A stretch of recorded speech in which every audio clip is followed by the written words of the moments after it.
오늘 믿음의 주 되신 예수를 알자 첫 번째 시간 통해서 태초에 계신 말씀, 태초에 말씀이 계심에 대해서 말씀드리려고 합니다. 우리 성경에 보면 십계명에 나의 다른 신이 없다 이런 말이 나오죠. 나의 다른 신이 없다. 이 도울 김영욱 씨가 성경에 신이 있다고 하는데 왜 없다고 하느냐 막 하면서 얼마나 신랄하게 비판을 하는지 몰라요. 그래서 막 그 말을 듣고 벌떡 일어나가지고 막 기립박수를 하더라고요. 자, 나의 다른 신이 없다. 그래서 성경 보면 신에 대해서 많이 나오죠. 여기에서 신이라고 할 때 다른 신들을 없다 그 말이 아니에요. 신은 다 인격이 있습니다.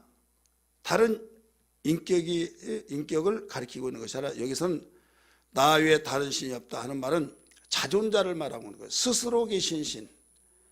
이 스스로 있는 신은 아무도 없다. 피조물을 신격화시켜서 신으로 만드는 신들은 세상에 수없이 많잖아요. 인도에는 그 3억 5천 이상이 있어요. 신. 그러다 보면 이 세상에 신이 아닌 것이 없어요. 다 신이에요. 이것도 신이고 이 단추도 신이고 뭐 여러분 눈만 보더라도 신이에요. 예. 이렇게 눈 보면 신기하죠. 코도 보도 신이고 입도 보고 신이에요.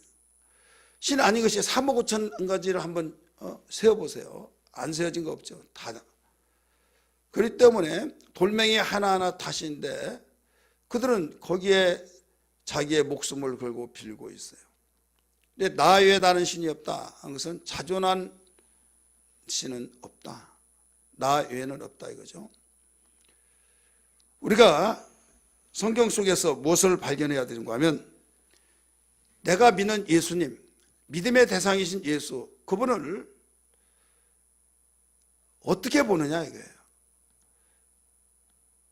로마의 그 가이사가 더 힘이냐, 네가 더 힘이냐? 왜 예수를 유대인들이 왕으로 세우려고 했을까요? 이적과 기사와 표적을 나타내고 능력을 행하니까 야, 이 정도 되면은 로마의 황제를 지배하고 메시아 왕국을 이루겠구나 이렇게 한 거죠.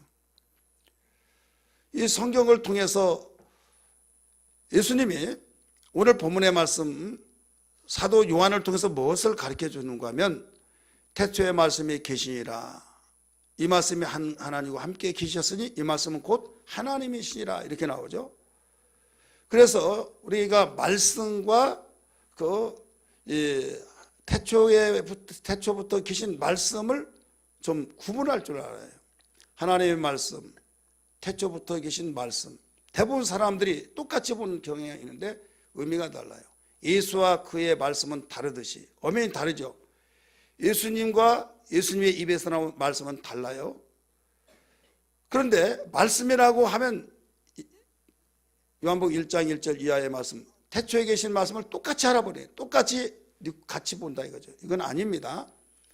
왜 아닌가 하면 언어 자체도 다르고 예수와 예수님의 입에서 나온 말씀이 같냐 틀리다 이거죠. 그러면 그 예수님은 어떤 분이냐? 태초부터 계신 예수님은 노고스예요. 인격이에요. 근데 예수님이 입에서 나오신 그 말씀은 그 인격이 아니라 네흐마, 한번 따라 네흐마라고 해서 태초부터 계신 말씀은 노고스입니다. 인격. 근데 예수님이 증거했던 말씀, 이 말씀은 네흐마로서 계명, 그의 뜻, 교훈 이런 뜻이에요. 그분이 말씀하실 때 하나님의 뜻을 전했다고 하잖아요. 하나님의 생각을 전하고 하나님의 의지를 전하고 하나님의 뜻이 이것이다 이거예요. 그러니까 하나님께서 이런 뜻을 두고 말씀하셨다. 이건 너희가 살 수 있는 계명이다. 이건 인격이 아니라 이 생명된 교훈이고 계명이고 그 법도요. 여러분 성경 10회 보면 법도, 증거, 율례, 율법 뭐 그런 말들이 많이 나와요, 안 나와요? 많이 나오죠. 이건 다 네흐마예요. 그래서 많은 사람들이 그 하나님의 말씀을 그 노고스와 그 레흐마를 구분시키지 못하고 그냥 성경에 말씀 나오면 이것도 하나님이야 이렇게 생각해 버린다 이거죠. 그래서 태초부터 계신 말씀은 노고스의 인격이신 분이다. 그 다음에 그의 입에서 나오는 말씀은 계명이요 뜻이요 또 교훈이다 라는 것을 여러분 알아야만 됩니다. 그렇게 비춰보면 여러분 창조에 대해서 벌써 의미가 달라져요.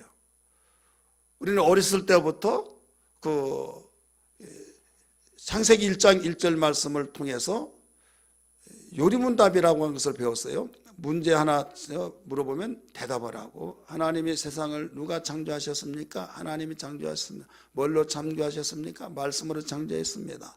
며칠 동안 창조하셨습니까? 엿새 동안 창조하셨습니다. 일찍부터 신앙생활 하신 분들 그거 다 기억날 거예요.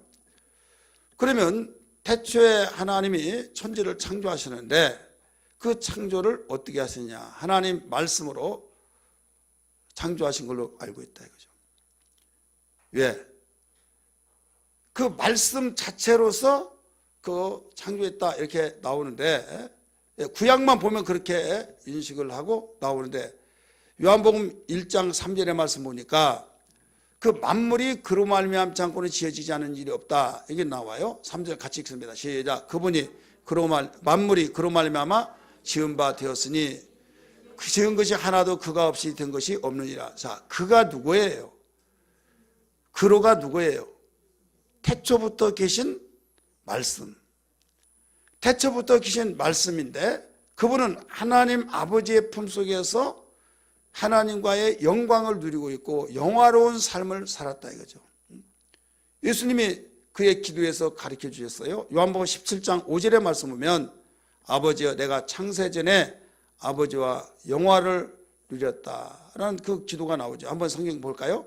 요한복음 17장 5절 같이 읽습니다. 시작.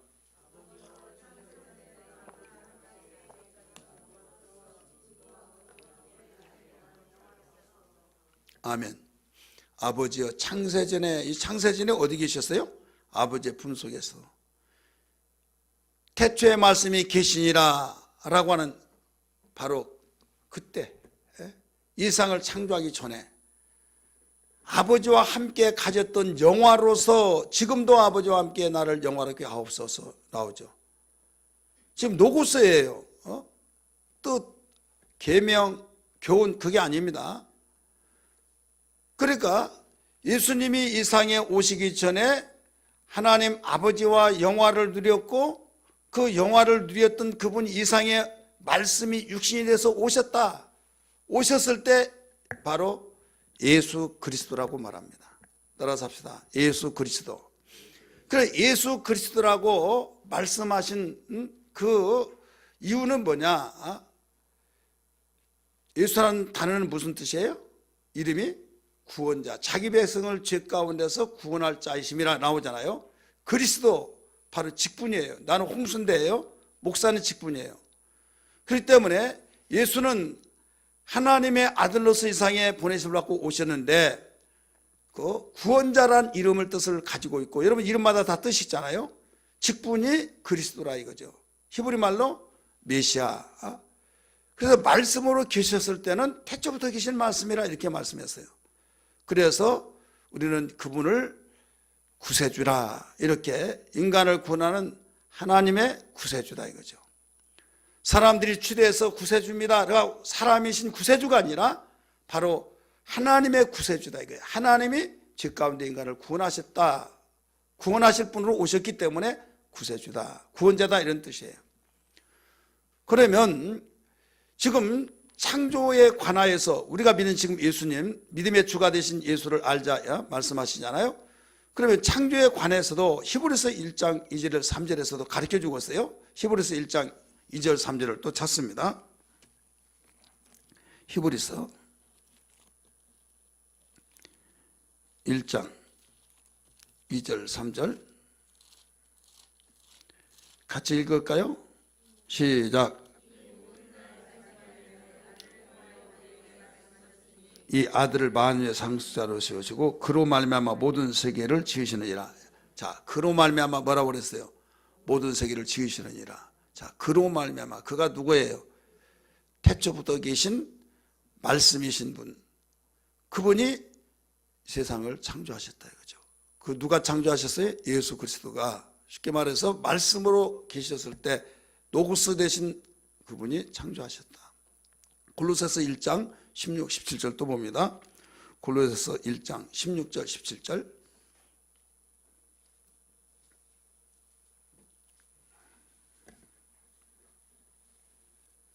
읽습니다. 시작. 만물이 그에게서 창조되되 하늘과 땅에서 보이는 것들과 보이지 않는 것들과 혹은 왕권들과 주권들이나 통치자들이나 권세들이나 만물이 다 그로 말미암아 그를 위하여 창조되었고, 자, 그가 계속 누구를 가리키고 있어요? 예수를 가리키고 있죠. 이 세상에 오시기 전부터 바로 창조하셨다 이거죠. 히브리서 11장 1절에서도 가리켜주고 있어요. 11장 3절이네요. 11장 3절 같이 더 봅니다. 히브리서 11장 3절. 자, 먼저 찾으시면 읽어요. 시작. 예, 믿음으로 모든 세계가 뭘로 지어진 줄 알아라고요? 말씀으로. 자, 이 말씀이 그냥 그 하나님의 그 소리로, 하나님의 그 빛이 쓰라 했을 때 그냥 말로 이렇게 지어진 걸로 생각하는데, 그게 아니라 여기서 우리가 볼 때 태초부터 계신 말씀이신 예수 그리스도, 그분이 바로 이 세상에 오시기 전에 창조하셨다는 것을 보여주고 있는 겁니다. 그러니까 예수는 그 창조주예요. 조물주이신 걸 믿기 바랍니다. 내가 믿는 예수가 어떤 분이냐? 바로 조물주예요. 지금 예수를 보는 두 눈이 있어요. 예수를 보는 두 눈, 그게 뭐냐면 하나는 육신의 눈으로 보느냐, 하나는 영의 눈으로 보느냐, 이 두 가지로 보여진대. 육신의 눈으로 보면 어떤 분이 보이지냐?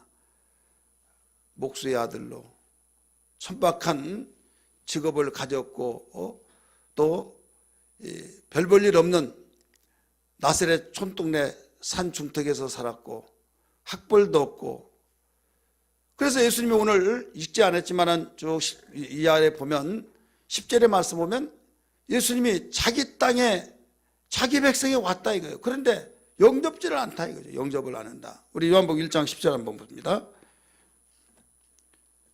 시작. 그가 세상에 계셨으며 세상은 그로 말미암아 지은 바 되었으되 세상이 그를 알지 못하고 자기 땅에 오매 자기 백성이 영접지 아니하였으나, 이렇게 나오죠. 자, 예수님이 만들었으니까 이 땅은 누구 땅이에요? 예수님 땅이에요. 자기 땅에 왔어요. 자기 백성이 왔어요. 그런데 영접을 안 한다 이게 영접을. 근데 영접하는 자, 곧 그 이름을 믿는 자들에게는 하나님의 자녀가 되는 권세를 주셨다 이렇게 말씀하고 있죠. 자, 이상하지 않아요? 왜 여기에서 자기 땅에 왔는데도 영접을 하지 않느냐 이게. 오늘날 교회 다니면서요, 나도 교회 다니지만은 뭐 예수님이 어쩌고 어쩌고 하면서 말 한마디 들어보면 예수를 뭘로 보느냐? 육신의 눈으로 보는 거예요. 육신의 눈으로 보니까 그분은 박애주의자, 사랑을 외치고 참 좋으신 분, 더 나가서 예수님은 참 나는 예수님 좋아해.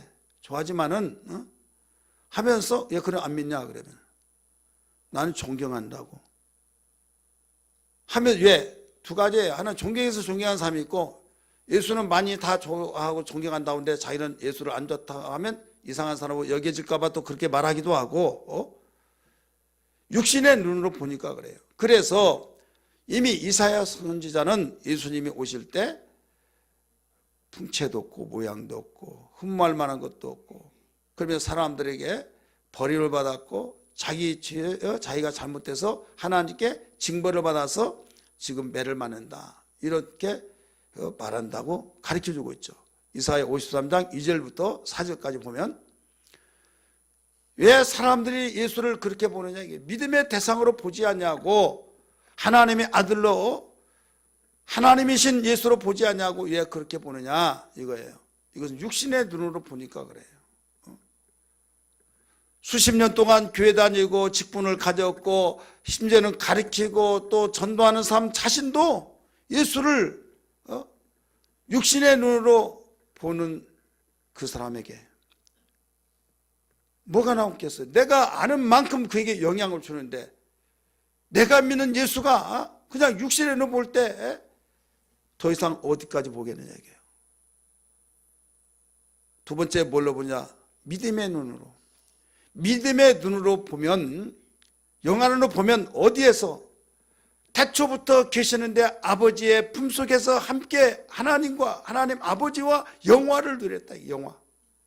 영화를 누리시고 계시면서 이 세상을 창조하셨다. 이걸 본다 이거죠.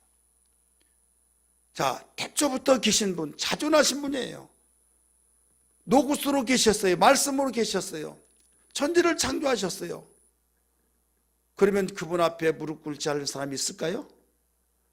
사람들의 사회생활 속에서도 자기보다 조금 나으면 내가 형님으로 모시겠습니다. 내 주인으로 모시겠습니다. 오야로 모시겠습니다 하면서 그가 말 한마디 하면 완전히 움직여지고 군대는 억압 속에서 움직여진다면 그런 사람들은 자발적으로 내가 이렇게 선생님을 모시겠습니다. 팍팍 움직여진데 왜 주님이 말씀하신데도 고개 빳빳하게 하면서 친구의 말은 듣더라도 예수님의 말씀 앞에는 무릎 꿇지 않느냐 이거죠. 왜 그런가 하면 육신의 눈으로 보기 때문에 그런 거예요. 나의 믿음의 주가 예수가 태초부터 계시면서 하나님의 품속에 계시고 천지를 창조하시고 하나님과 영화를 누리시면서 계신 그분을 우리 믿음의 눈으로 보라 이거죠. 한번 어떤 사건이 있으면 그 사건에 대한 스토리를 영상으로 보듯이 한번 보라 이거예요. 그분 앞에 누가 대적하고 그분 앞에 누가 정말 말 한마디 토시 하나 달 수 있는가. 여러분 10절 요한복음 1장 10절 11절 보셨잖아요. 자기 땅에 와서 영접지 않았다. 그런데 영접하는 자 곧 그 이름을 믿는 자들에게 하나님의 자녀가 되는 권세를 주셨다고 하면서 13절에 뭐가 나와요? 혈통으로나 육적으로 뜻으로 나지 않고 하나님께로 난 자다 이렇게 나와요.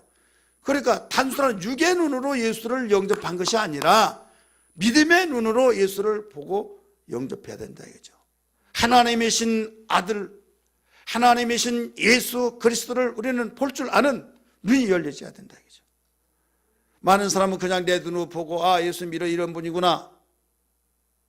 여러분 그 사람에게는 구원의 역사가 없어요.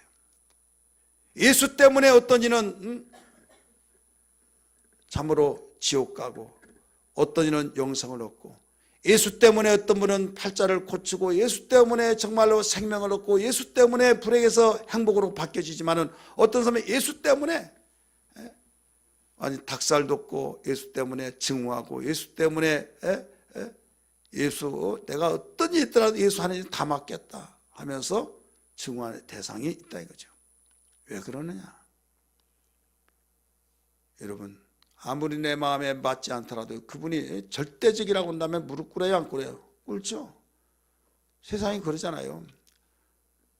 여러분 세상 강대국에 못마땅한 것 같을지라도 정말 속이 막 뒤집혀 오르는 것 같을지라도 그가 힘이 있으니까 예예 할 수밖에 없는 것이 세상에 움직이는 체제의 원리인데 하물며 영원하시고 영존하시고 불면하신 하나님 태초부터 계시고 이 땅을 창조하시고 생사복을 주관하시고 바로 우리를 구원하시러 오신 주님 앞에 얼마나 우리는 감사하고 감격하고 해야 하지 않겠냐 이거죠.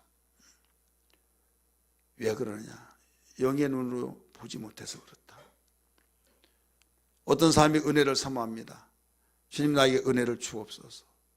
나에게 은혜 없이는 살 수가 없습니다. 그래서 은혜 받기위해서 몸부림쳐요. 은혜 받아야 된다고 팍 하고 은혜 받아야 된다고. 그런데 예수를 알려고 하지는 않아요. 어떤 사람은 이것도 진리다, 진리다, 나는 진리를 탐구한다 하면서 열심히 진리를 탐구하기 위해서 이런저런 서적들 읽으면서 이런 거 이게 바로 진리다 하는데 예수하고 무관하고 있어요. 여러분, 정말 은혜를 받으려고 한다면 우리는 예수를 알아야 될 줄 믿기 바랍니다. 왜? 예수에게서 은혜가 나오기 때문에. 정말 진리를 알려고 한다면 예수를 바로 알아야 될 줄 믿기 바랍니다. 왜? 예수가 진리이시기 때문에. 우리 읽지 않았습니다마는 예수 그리스도는 은혜와 진리잖아요. 하나님의 영광이잖아요. 하나님의 영광이 이 땅에 나타났어요. 그렇기 때문에 은혜를 받아야 인간은 살 수밖에 없는데 은혜 없이는 살 수 없잖아요. 따라서 합시다. 은혜 없이는 살 수 없다.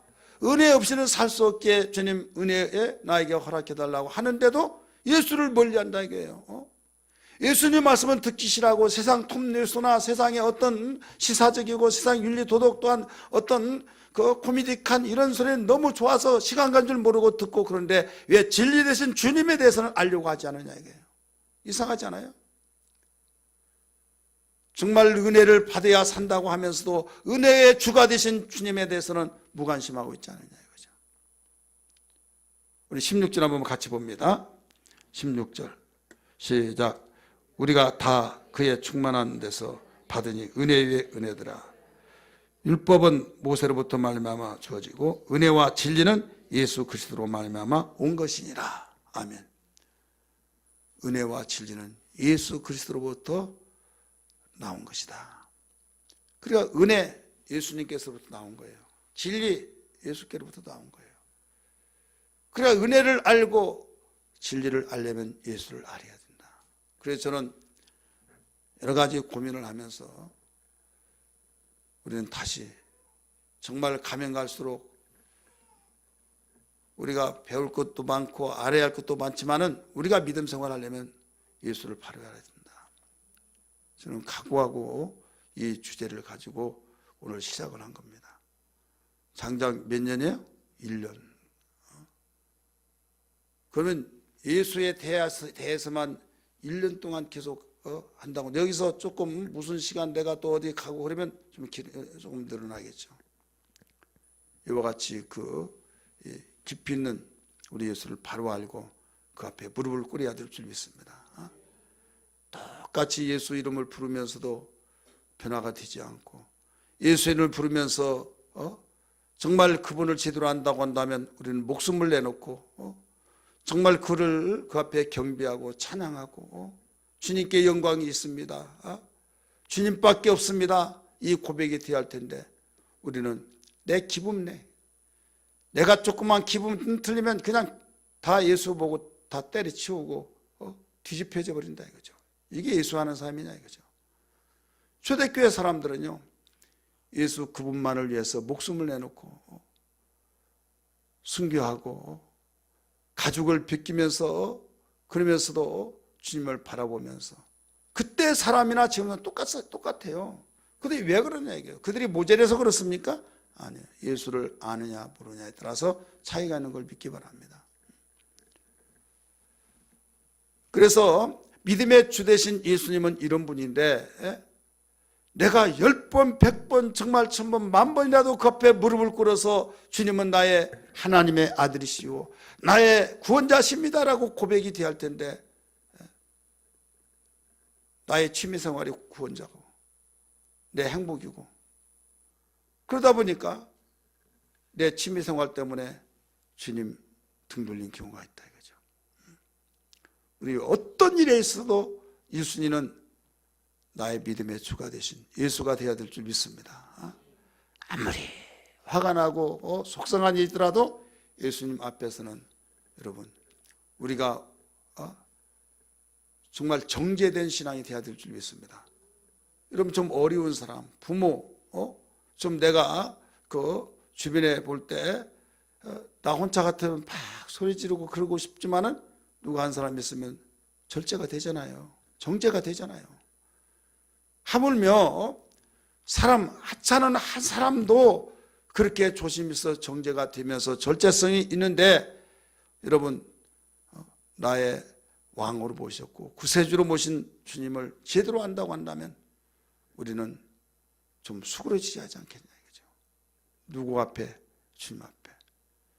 그러면 그분을 내 마음속에 모셨잖아요. 내가 알잖아요. 안다고 한다면 꼭 사람들 볼 때만이 어떤 썬데이 크리스찬이만 되는 것이 아니라 주일날만 여기 와서 예수님 잘 믿는 사람 같이 되는 것이 아니라 나가서도 교회 안에서도 밖에서도 가정에서도 어디에서도 지금 주님이 나의 통치자시다, 나를 다스린 자시다 한다고 한다면 여러분 정말 제대로 알고 믿는다고 한다면 변화가 될까요 안 될까요? 변화가 되겠어요 안 되겠어요? 변화가 되죠. 왜? 제가 종종 이런 생각을 해요. 운전하면서 다 느껴지는 사람이 있겠지만은 바빠서 시간이 모자랄 정도 되면 신호도 잘 걸리죠. 여유 있으니까 뭐 신호야 걸리라 걸리라면 마음대로 걸리라. 근데 신호도 안 걸려요 막. 참 신기해요. 그런데 새벽에는 아무도 없으니까 그냥 지나가고 싶죠. 근데 뭐가 딱 이러고 있어요. 카메라가 딱 버티고 있는 거야. 가려면 가라, 내가 찍는다 이거요. 자, 아무도 없어요. 그거 보면서도 그냥 막 운행해요? 우리 김옥래 권사님 운행해요? 못하죠. 운전한 사람 또 누구예요? 저 이명 집사님은 안 해요? 왜 안 해요? 감시 카메라가 다 있으니까. 그러면 만약에 하나님의 감시 카메라가 있어요. 하나님의 감시 카메라. 자, 어떤 의식이 더 있어야 우리 진정한 신앙이 될까요? 예? 한번 이야기해 보세요, 두 분끼리. 어떤 그 카메라가 더 의식이 있어야 하냐고.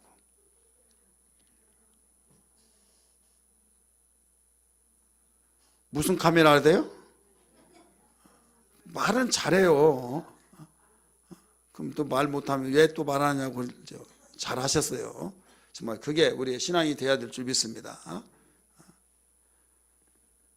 그래서 정말 예수님이 나의 구원자이시다. 사람들이 예수를 추대해가지고 왕으로 모시려고 하고 그렇게 해서 여러분 했을 때 예수님은 유유하게 빠져나가죠. 떡을 만들어서 먹이고 그러니까 야 예수님 임금 세우면 우리 배 굶어 죽지 않겠구나, 굶어 죽지 않겠구나 해가지고 임금 삼으려고 했잖아요. 무슨 눈으로 봤기 때문에 그렇습니까? 육의 눈으로 보니까 그래요. 육으로 난 자는 육이요. 그래서 예수를 영접한 사람은 요한복음 1장 13절의 말씀 보니까 혈통으로나 육적으로 나지 아니하고 하나님의 뜻으로 난 자다 이렇게 나왔어요. 그럼 이제는 예수를 영접했다고 할 때 오늘 감이 좀 나오지 어느 정도. 예수를 어떤 분으로 보느냐, 육체로 본 육신의 눈을 육적인 면에서 봐서 영접한 것은 절대 하나님의 뜻으로 난 자가 아니에요. 바로 아버지 품속에서 태초부터 계신 하나님이신 그분, 천지를 창조하신 분, 이 땅에 오실 때는 아버지의 뜻에 따라서 오셨기 때문에 예수 그리스도라고 말씀하시면서 구세주로 오셨는데 나를 구원하시러 오신 예수님을 내가 영접했다 이거예요. 그러면 내가 주님 앞에 죄를 고백하겠어요 안 하겠어요? 주님 나는 죄인입니다, 나를 구원하여 주옵소서. 이건 자연히 그 속에 포함되어 있는 거예요. 그래서 영접하는 자가 하나님께로부터 난 자인데 혈통으로나 육정으로 난 것이 아니라 하나님의 뜻으로 난 자라고 말씀하셨구나 이렇게 가르쳐주고 있는 겁니다. 사랑하는 성도요, 오늘 우리는 무엇보다도 정말 내 눈을 열어서 하나님 영적으로 믿음의 눈을 보게 하여 주셔서 주님의 그 영광스러운 그 모습을 보게 하여 주옵소서. 이 땅에 오시기 전부터 하나님과 함께 계셨던 노고스의 말씀이신 우리 주님이 하나님 아버지와 영광을 가지셨고 영광을 누리신 그 주님께서 이 땅에 우리를 구원하러 오신 아버지의 뜻에 순종해서 오신 것을 알았습니다. 나 같은 것이 무엇이길래 이렇게 구원시키러 오셨나이까 하나님 아버지의 완전한 사랑으로 이루어진 것을 믿습니다라고 고백해야 될 줄 믿습니다. 그래서 영생을 뭐라고 가르쳐 줬습니까? 요한복음 17장 3절의 말씀 보니까 영생은 곧 유일하신 하나님과 그 다음에 그의 보내신 아들을 믿는 것이다, 이렇게 나오잖아요. 영생은 유일하신 참 하나님과 그가 보내신 자 예수 그리스도를 아는 것이니라. 여기서 왜 참이라는 말을 붙였을까요? 하나님이란 존재들이 많아요. 내가 하나님이다. 장길자도 내가 하나님이다. 쉽게 세우니까 그냥 가만히 있고 그냥 하나님으로 다 하는 거예요. 그것도 하나님 어머니고 하나님 아내가 된 거예요. 하나님이란 말은 히브리 말로 엘로힘, 전능자라는 뜻이에요. 모든 걸 다 할 수 있다. 다 할 수도 없는데 막 쉽게 세우면 당신은 다 할 수 있다고 가만히만 있으라고 우리가 다 알아서 해줄 테니까 다 입만 다물고 있습니다. 이 자리만 지키면 됩니다. 그러니까 그냥 가만히 있는 꼭두각시처럼 우린 저분이 우리의 하나님의 아내시오 하나님의 어머니이십니다 막 하면서 막 쉽게 세우면 하나님의 그런 하나님이 우리 한국만 하더라도 몇 수십 명이에요. 70년대만 하더라도 33명이었어요. 한국은 유명합니다. 그런데 그런 하나님이 세상에 얼마나 많을까요? 많죠. 그래서 참 하나님과 그랬어요. 이건 여호와 하나님을 가리키고 있습니다. 할렐루야. 이스라엘 백성들에게 주변의 나라 사람들이 다 여기저기 바알도 하나님이요, 금오스신도 하나님이요, 여기 다 하나님이 많다가 보니까 하나님을 구별하기 위해서 나는 여호와라, 스스로 계신 자다, 이거예요. 그래서 여호와 하나님이라고 이름을 반드시 붙인 것이 그래서 그렇습니다. 신약에서 뭐라고 가르쳐줬습니까? 영생은, 구원받는 것은, 하나님 나라에 영원히 사는 것은 참 하나님과 그가 보내신 아들 예수를 아는 것이다. 아는 것이 육신의 눈으로 아는 것이 아니라 뭘로 아는 거예요? 영의 눈으로, 믿음의 눈으로 보고 태초부터 계신 하나님이신 그분을 알아야 된다, 이거죠. 그분을 아는 이상 그분 앞에 무릎 꿇지 않을 수 없고, 그분 앞에 죄를 자복하지 않을 수 없고, 그분 앞에 정말로 온전히 겸손하지 아니할 수 없고, 오직 그분만이 나의 생명이시오, 그분만이 나의 길이시오, 진리시오, 나의 구세주이십니다 라고 하는 고백이 나오지 않을 수밖에 없다, 이런 말씀입니다. 오늘 이 예수를 바로 만나고 이 예수를 바로 믿기를 주의 이름으로 축복합니다. 할렐루야.